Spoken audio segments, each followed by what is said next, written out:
ran the border scanner on maybe 40,000 crates of grain a year, and I never once expected it to tell me anything about a person. It was built for contraband, spoilage, radiation bleed off the transit lanes. It was not built for blood. But the day the auditors sent a new unit down to the Kesh depot, the first thing it did, before it cleared a single crate, was flag the woman stacking sacks on the loading dock and refused to let her through the gate. Her name, on the depot roster, was EO. No house name, no birth record before 11 years back, when she'd shown up in the resettlement lists like a few hundred other war orphans, and been sorted into labor the way you sort grain into bins, by weight, not by worth. She'd worked the dock longer than I'd run the scanner line. Quiet, steady, never late, never any trouble. I'd shared a thermos with her more mornings than I could count and never asked her a single question about before, because on the Kesh line you learned fast that before was a country nobody wanted to visit twice. The new scanner didn't care about any of that. It read the marrow signature off her wrist chip, cross-referenced a database nobody at my pay grade had access to, and printed a single line I had to read twice. House match, Ventaris, probability 99.97%.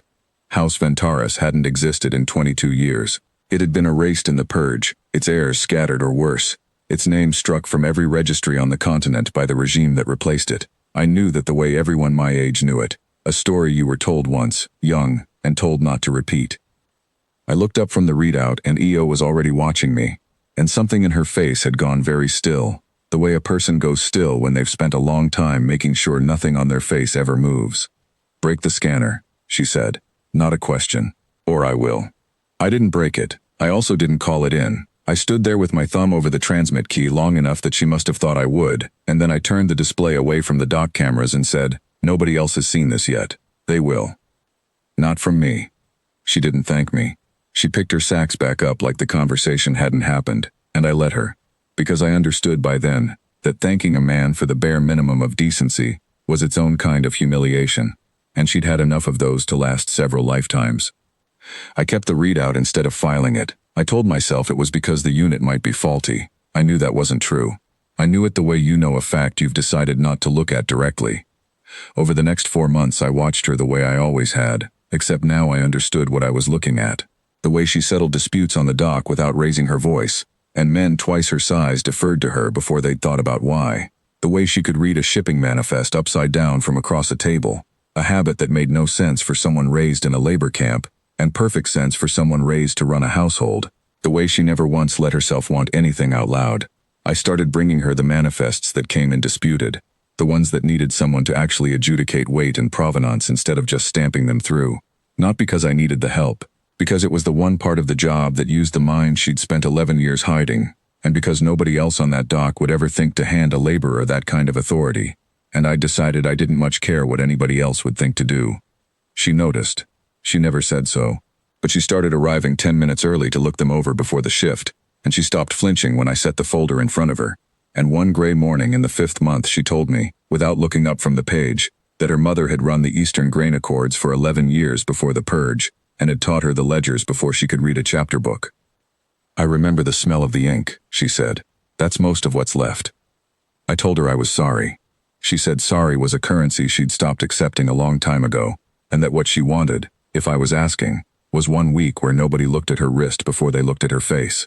I told her that was the only way I'd ever looked at her, and she went quiet in a way that wasn't the guarded stillness from the dock. It was something closer to surprise. The regional auditor came through in month 6, the kind of visit nobody at Kesh could avoid or delay, and the new scanner's log was sitting in the system whether I liked it or not. The auditor pulled it inside of an hour. His name was Overseer Kamzel Drask, and he'd built a 20-year career on the purge's paperwork holding, and a live Ventaris match walking around on a grain dock was, to him, not a miracle. It was a liability with his signature on the original erasure order. He had her brought to the depot office instead of the dock. He had 2 guards with him, the kind who stand in doorways to make a point rather than to do anything useful. He set the readout on the table between us like evidence and told her, flatly, that the match would be filed as a scanner malfunction, the unit decommissioned, and her file left exactly as it was, because the alternative, reopening a legally settled purge, was not a door he had any intention of walking through for one dock laborer. "She isn't a dock laborer," I said. "She's the heir of a house you signed out of existence with a stamp. The scanner didn't malfunction. It did the one thing you've spent 20 years making sure never happened." Drask told me to remember which of us had the authority to end a career in that room. I told him I'd already spent mine on worse mornings than this one, and I wasn't spending it on his comfort. Io hadn't said a word.